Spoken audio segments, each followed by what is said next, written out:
আমাদের সমাজে বিয়েটা এমন হওয়া দরকার। বিয়ের সময় মেয়েদের পর্দা করতে হবে। বিয়েটি সামাজিকভাবে ভাবে না, শাহী অনুযায়ী হবে। কথা থাকে, কোনো ছবি নেওয়া হবে না।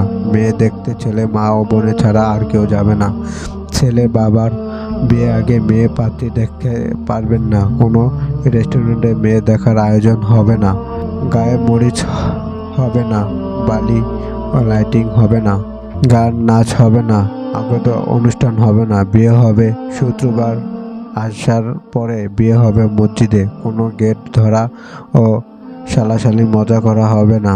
কেউ ছবি তুলতে পারবে না। বিশাল অঙ্কের মোহর হবে না।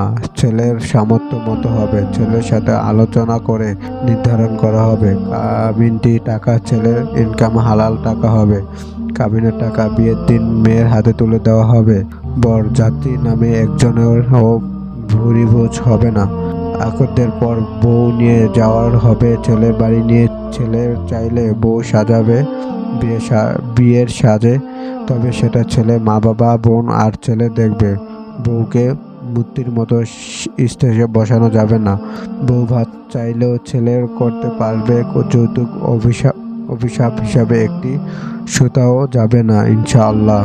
সেই রাতে অলিমা হবে। বিয়ের উপলক্ষে মেয়ের বাবা মার একটি টাকাও খরচ হবে না। ছেলেদের মতো থাকলে হালকা আয়োজন করা হবে। শুধু কাছের আত্মীয়রা থাকবে।